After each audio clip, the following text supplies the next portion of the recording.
Қайырлы күн, құрметті әріптестер.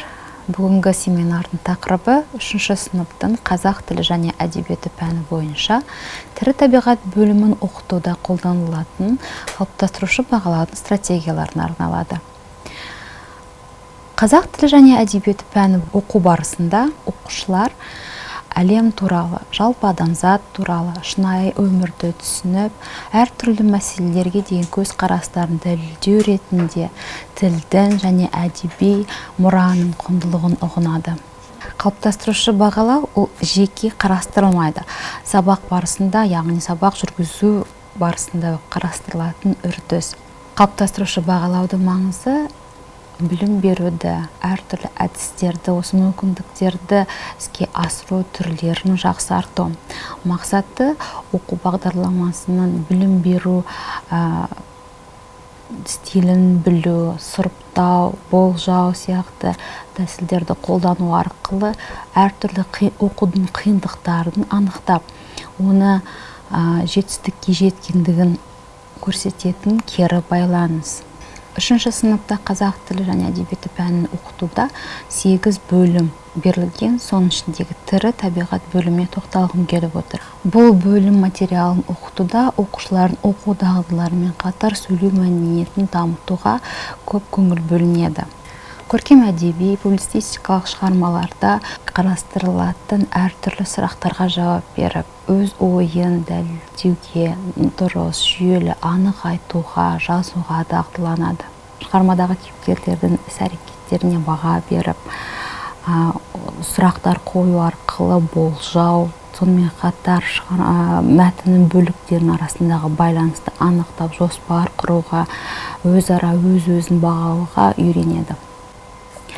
Қазіргі кезде оқушылардың өздігінен білім алуына өте көп көңіл бөлінеді. Сондықтан тарауды бастағанда сабақтың тақырыбын анықтау барысында оқушыларға дайын күйінде бермей, түрлі тәсілдерді, стратегияларды қолдану арқылы сабақтың тақырыбын, тараудың атауын өздігінен анықтауға мұғалім мүмкіндік беруі тиіс. Оны келесі бейнефильмнен көре аласыздар. Бір түсінген шығар.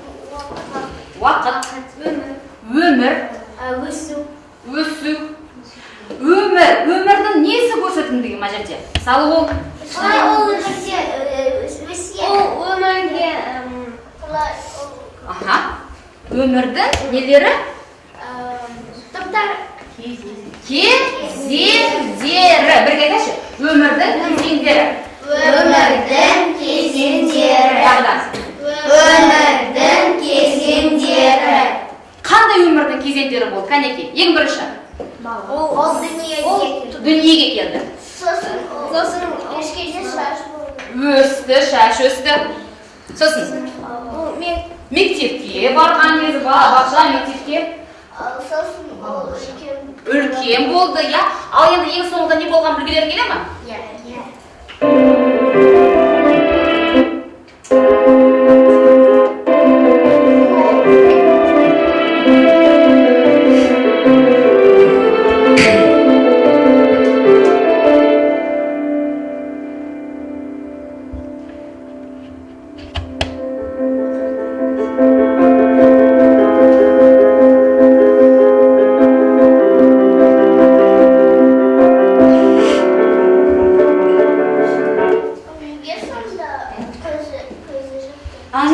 Ал Арина сұрақ қойды, неге ол сонда көзін жапты дейді. Әже, көзін бүйтіп жапты. Неге?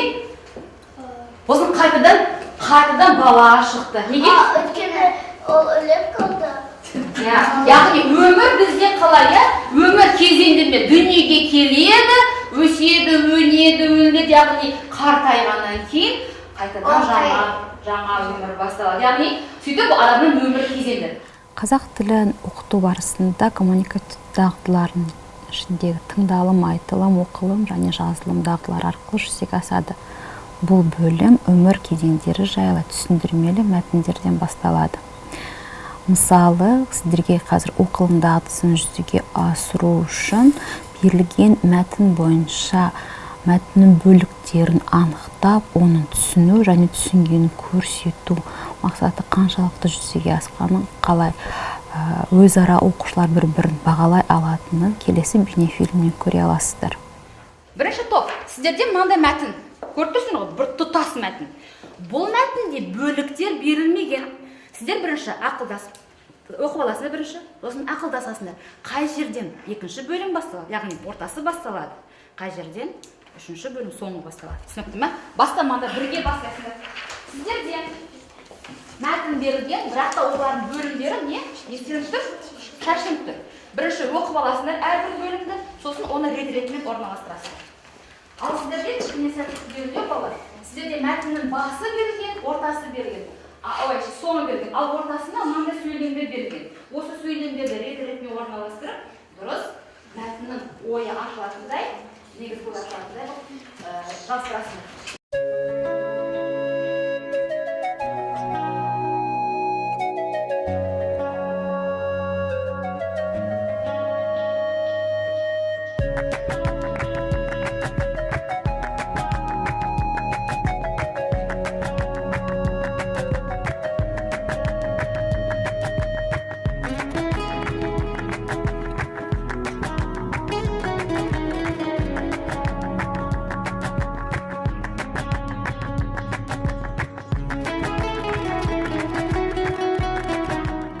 Бір мәтін болды.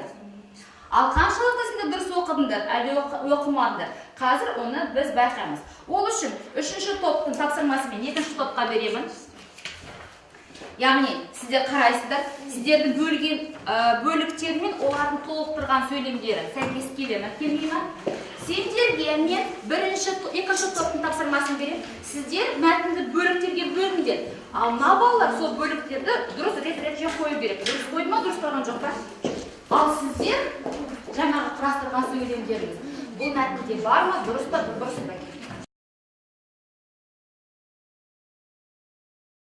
Топтық жұмыс кезінде мұғалім әр топтағы оқушылардың ойын тыңдап, қадағалап отырады. Оқушылар оқу мақсатын анық түсініп, оған қол жету үшін не істеу керек екенін білген жағдайда ғана оқу мақсатына жете алады. Топпен бірге жұмыс істеуді ұйымдастырғанда мұғалім міндетті түрде әр топтың қандай әрекет жасайтынын, қай топты бағалайтынын және де бұл жердегі бағалау критерияларымен оқушыларды таныстыру қажет. Қалыптастырушы бағалау әдістерінің басты ерекшелігі оқушылардың түсіну қабілетін бағалауда, сондай-ақ оқушылардың аналитикалық құралдар мен мысалдарды қолдануда танымдық прогресін анықтау. Мұндай бағалаудың қорытындыларын оқыту деңгейін жақсарту барысында қолдануға болады. Қалыптастырушы бағалау әдістерін бірнеше шартты қатарлар мен түрге жіктеуге болады. Мысалы, әдістердің бір түрі мұғалімнің сабақ түсіндіру және жаттығулар орындау барысында қолданылады. Қолмен белгі беру әдісі. Оқытушы өзінің сабақ түсіндіріп жату процесін кез келген уақытта тоқтатып, оқушылардың айтылып жатқан тақырыпты түсінгенін немесе түсінбегендерін сұрау. Бұл үшін ұстаз алдын ала оқушыларға қолмен белгі көрсетулерді үйретеді. Мен түсініп отырмын және түсіндіре аламын. Яғни балалар қолдың бас бармағын жоғары бағытталады. Мен әлі түсінбей отырмын. Қолдың бас бармағы жанына қарай жантаяды. Мен түсінгеніме сенімді емеспін. Қолды бұлғау. Оқытушы белгілерге қарап кейбір оқушыларға орнынан тұрып айтуын сұрайды. Түсінбегендерден нақты не түсініксіз екендігін сұрайды. Сөз нақты түсінгендеріне сенімсіз оқушыларға беріледі. Сөз сабақты жақсы түсінгендерге беріледі. Олар нақты нені түсінді, соны оқытушы қадағалайды, бірнеше жауап міндетті түрде тыңдалуы тиіс. Тыңдалған жауаптардың қорытындыларына қарай ұстаз өткен тақырыпты қайталап, білімдерін бекіту немесе тақырыпты меңгертуді жалғастыра беру жайлы шешім қабылдайды. Егер оқушылар тақырыпты қайта түсінбегенде жағдайда болса, ұстаз тағы бір шағын тексеру жұмысын жүргізуі тиіс. Бұл жұмыс оқушылардың тақырыпты түсіну барысындағы өзгерістерді байқау үшін арналған. Мысалы, температураны өлшеу әдісі. Бұл әдіс оқушылардың тапсырманы дұрыс орындап жатқандықтарын тексеру үшін қолданылады. Ол үшін оқушылардың іс-әрекеттері тоқтатылады және ұстаз біз не істеп жатырмыз деген сұрақ қояды. Оқушылардың осы сұраққа жауап беруіне қарай мұғалім олардың тапсырманың негізгі шартын түсінгендіктері немесе оны орындау барысы жайлы мағлұмат алады. Кейбір жағдайда ұстаз жұптардың немесе топтардың бірінен тапсырманы қалай орындап жатқандықтары жайлы айтып берулерін сұрайды. Ал қалғандары оларды бақылап, өздері не істеу керек жайлы түсінік алады. Келесі бір қарастыратын әдіс ішкі және сыртқы шеңбер. Оқушылар ішкі және сыртқы екі шеңбер құрып, балалар бір-біріне қарама-қарсы тұрып, өтілген тақырып бойынша сұрақтар қояды. Сыртқы шеңберде тұрған оқушылар ауысып өздеріне жаңа жұптар құрады. Сөйтіп, сұрақтар қою істері әрі қарай жалғаса береді. Келесі бір әдіс бір сөйлемде барлығын айтып беру аталады.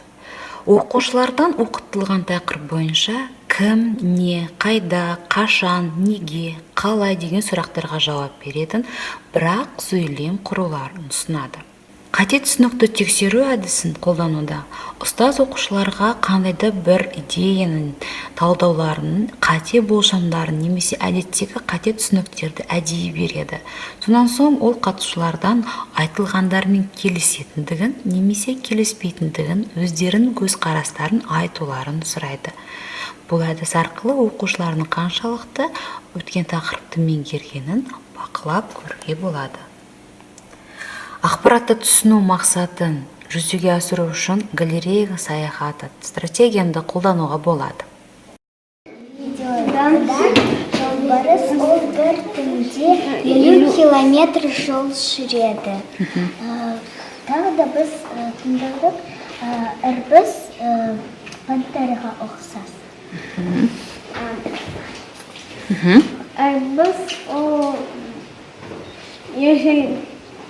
ежелгі түрі. Жануарлардың ішіндегі ежелгі түрдің бірі, иә? Жақсы, рахмет. Сөздерді білдік. Қандай? Төзімді, ол шыдамды. Олжа, ол археологтар тапқан. Ғалымдардың барысты көргендері, иә? Олжа болды оларға, иә? Демелдері, ол барыстың Дақтары үстіндегі. Табан дегеніміз не? Табан ол Аяғының табаны, иә? Ал мәнері деген, қалай түсініп өт? Мәнері? Оның? Жүрісі, иә? Жүрісі. Келбет деген сөзді қалай түсінесіңдер? келбет, түрі, беті, яғни әдемілігі, иә? Мәтіндегі және видеодағы бірдей ақпараттар, иә? Қандай бірдей ақпараттар? бұл ірбіз, онда ірбіз туралы айтылды, деннің сипаттауы, және тау Жерінде өмір сүретін, иә? Қалыптастырушы бағалау оқушылардың оқу әрекеттері нәтижелерін ұғынуға бірден бір мүмкіндік жасайды. Бұл олардың өз оқуын құрушылар ретінде жағдай жасауына мүмкіндік береді. Алған нәтижелеріне деген жауапкершілігін арттырады. Жеке жұмыс кезінде қалыптастырушы бағалауды жүзеге асыру үшін мұғалім оқушылардың әрекеттерін жүйелі қадағалап және аралық нәтижелер тіркеп отыруы қажет. Нәтижелерді тіркеу кезінде оқушылар жұмысының жақсы жағынан да, нашар тұсынан да назар аударып отырған дұрыс. Жеке жұмыс нәтижелерін талқылауды тікелей оқушылармен бірге жүргізуді есте сақтау қажет. Сондай-ақ оқушылардың өз ойын айтуына мүмкіндік беру маңызды болып табылады. Жұмысты әрі қарай жоспарлау кезінде оқушылардың мүмкіндіктерін, қажеттіліктерін ескерген дұрыс. Мұғалім қалыптастырушы бағалау үдерісінің тиімділігін арттыру үшін жеке тапсырмаларды қолдануына болады. Мұғалім оқу мәнмәтінін өз оқушылардың жеке ерекшеліктерін ескере отырып, тапсырмаларды іріктеп алады, немесе өзі құрастырады. Әр тапсырмаға дескрипторлар анықталады. Бағалау кезінде мұғалімнің шешімі анық болу үшін тапсырмалардың дескрипторлары дәл, нақты болуы қажет. Бұдан басқа дескрипторлар оқушыларға тапсырманы орындаудың қай кезеңінде қиындық туғызатынын анықтауға мүмкіндік береді. Алдарыңызда тірі табиғат бөліміндегі өмір кезеңдерінің анықтамасын жазу тақырыпшасына арналған жеке қалыптастырушы бағалау жұмысы. Бұл жұмыстың мақсаты оқыған, тыңдаған және аудиовизуалды материалдар бойынша жазба жұмыстар жазу. Тапсырма. Монарх көбелегі жайлы бейнематериалды тыңдаңыз. Берілген сөздерді қолданып, көбелектің өмір кезеңі жайлы анықтама жазыңыз. Тірек сөздер алдымен, кейін, біраздан соң, соңда. Оқушылар бұл тапсырманы орындау барысында міндетті түрде бағалау критериясына көңіл бөлу қажет. Яғни оқушы тыңдаған деректерді дұрыс тізбектелген логикалық бөлімдер бойынша жазып, өз жұмысында ғылыми сөздерді пайдалану қажет. Тапсырманы орындап болғаннан кейін мұғалім бұл тапсырма қаншалықты дұрыс орындалғанын дескрипторлар арқылы бағалай алады.